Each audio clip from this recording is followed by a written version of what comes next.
जल्दी प्रसन्न होने वाले भगवान कौन से हैं? भोले बाबा। कौन से हैं?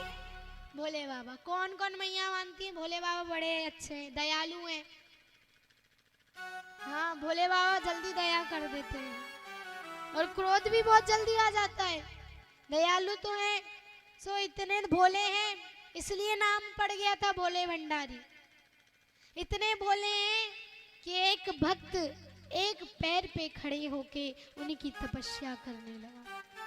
अब महाराज इतने दयालु की प्रसन्न हो गए और आकर सामने खड़े हो गए और कहा, अरे बाबा आप इतनी जल्दी हमारे सामने आ गए, अभी तो हम एक पैर पे खड़े ही हुए थे और आप सामने आ गए। भोले बाबा कहते हैं, हम बड़े दयालु हैं, कृपालु हैं, जल्दी कृपा कर देते हैं। अच्छा बतलाओ किस लिए इतनी तपस्या कर रहे थे?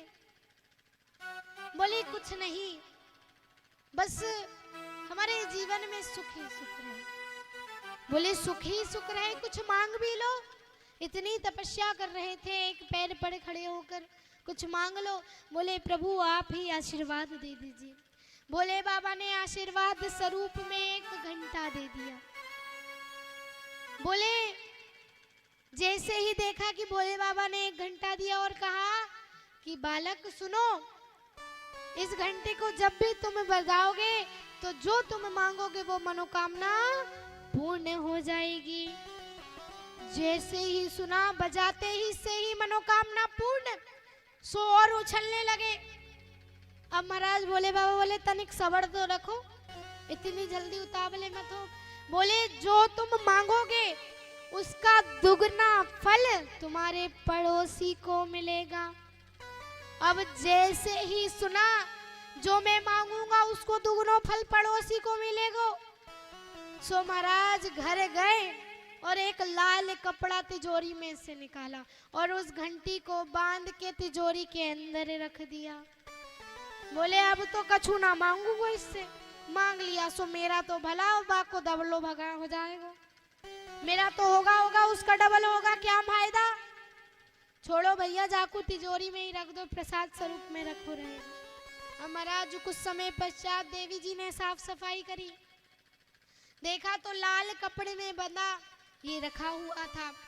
पूछा स्वामी जी ये क्या अमूल्य वस्तु रखी है? बोले बजाना मत, इससे जो मांगोगी वो प्राप्त हो जाएगा। देवी जी ने सुना कि जो मांगेंगे वो प्राप्त हो जाएगा। सो देवी जी बोली कैसे मूर्ख हैं, जहां पर खाने की मम्मम पड़ रही है और ये इतना अमूल्य वस्तु जो अभी हमें जरूरत है वही चीज को अंदर तिजोरी में बंद करके रखा है। सो देवी जी ने एक बार घंटा बजा दिया और घंटे के पास खड़ी होके बोली, हे प्रभु हमारा एक सुंदर सा महल बन जाए। अब जैसे ही महाराज जी घर के बाहर खड़े थे, महल को देखा, बड़े प्रसन्न हो गए और दूसरी ओर निगाह गई कि हमारे महल के आगे दो महल और खड़े हैं। सो दौड़े दौड़े अंदर गए, देवी जी के हाथ में से घंटा लिया और तुरंत घंटी बजा के बोला, हे प्रभु हमारे महल के आगे एक कुआं खुद जाए। सो महाराज एक कुआं खुद गया। बोले कुआं काहे को? बोले अभी सब्र तो रखो। तीसरी बार घंटा बजाया, बोले हे प्रभु। बोले प्रभु मेरी एक आंख फूट जाए। बोले एक आंख क्यों फूट जाए? बोले मेरी एक फूटेगी बाकी दो ही फूट जाएगी।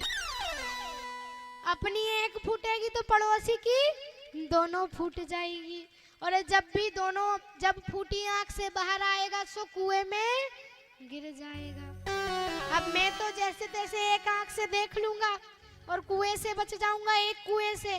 बाकी घर के आगे दो दो कुएं हैं, एक से बचेगा तो दूसरे में गिर जाएगा। अरे महाराज यही कार्य, यही सिचुएशन, बोले यही चीज संसारिक प्राणियों के साथ होती है।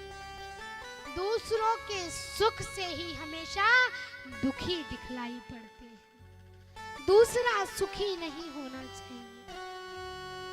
सुखी रहें तो केवल हम रहें और पड़ोसी सदा दुखी रहे। अरे आप सभी को भगवान ने भेजा है तो ये समझिए कि भगवान ने हमें कुछ उपदेश देकर इस संसार में भेजा है, तो हम भी इस संसार में दुखी ना रहे और पड़ोसी भी दुखी नहीं रहे।